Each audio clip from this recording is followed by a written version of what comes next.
বাংলাদেশের কর্তৃত্ববাদী শেখ হাসিনা সরকারের পতনের পর ভারতের সঙ্গে সম্পর্কের অবনতি ঘটে। এরই ধারাবাহিকতায় ২ ডিসেম্বর ভারতের ত্রিপুরা রাজ্যের আগরতলায় বাংলাদেশের সহকারী হাই কমিশনার অফিসে হামলা চালিয়েছে দেশটির উগ্রবাদী হিন্দুরা। হামলার পর ভাঙচুরের ঘটনাও ঘটেছে। অবশ্য এ ঘটনায় দুঃখ প্রকাশ করেছে দেশটির পররাষ্ট্র মন্ত্রণালয়।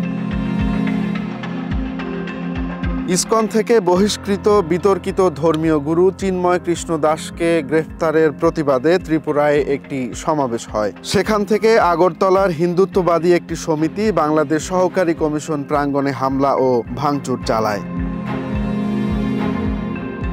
হিন্দু সমিতির বিক্ষুব্ধ সদস্যরা আগরতলার সহকারী কমিশনের ভেতরে প্রবেশ করে বাংলাদেশের জাতীয় পতাকা নামিয়ে ফেলেন এবং সেই পতাকা ছিঁড়ে ফেলেন। পরে ভবনের সামনে থাকা সাইনবোর্ডটি ভেঙে তাতে আগুন ধরিয়ে দেন। কমিশনে হামলার মাধ্যমে Bharat Vienna convention on diplomatic relation 1961 লঙ্ঘন করেছে।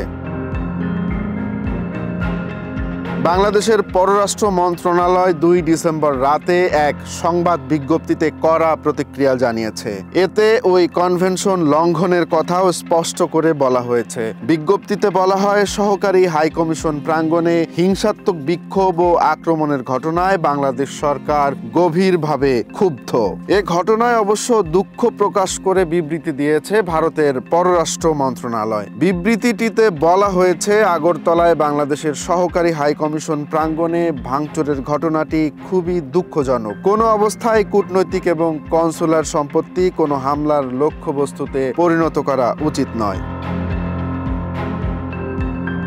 বিবৃতিতে ভারত সরকারের তরফে আরও বলা হয়, এমন অবস্থায় নয়াদিল্লিতে বাংলাদেশ হাই কমিশন সহ দেশটিতে অবস্থিত অন্যান্য ডেপুটি ও সহকারী হাই কমিশনের নিরাপত্তা ব্যবস্থা আরও জোরদার করার জন্য সরকার আন্তরিকভাবে ব্যবস্থা নিচ্ছে। বাংলাদেশ সহকারী হাই কমিশন প্রাঙ্গণে হামলা ও ভাঙচুরের ঘটনায় ভারতকে অবিলম্বে ব্যবস্থা নিতে পুঙ্খানুপুঙ্খ তদন্তের আহ্বান জানিয়েছে বাংলাদেশ।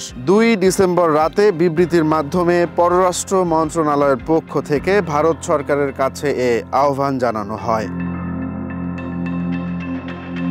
বিবৃতিতে বলা হয়, আগরতলায় বাংলাদেশের সহকারী হাই কমিশন প্রাঙ্গণে স্থানীয় হিন্দু সংগ্রাম সমিতির বিক্ষোভকারীদের একটি বড় দল হিংসাত্মক বিক্ষোভ ও আক্রমণ করেছে। এ ঘটনায় বাংলাদেশ সরকার ক্ষুব্ধ হয়েছে। বাংলাদেশ মনে করে বিক্ষোভকারীদের পূর্ব পরিকল্পিত উপায়ে সহকারী হাই কমিশনের প্রধান ফটক ভেঙে হামলা ও ভাঙচুরের অনুমতি দেওয়া হয়েছে। এটি ভিয়েনা কনভেনশনের স্পষ্ট লঙ্ঘন।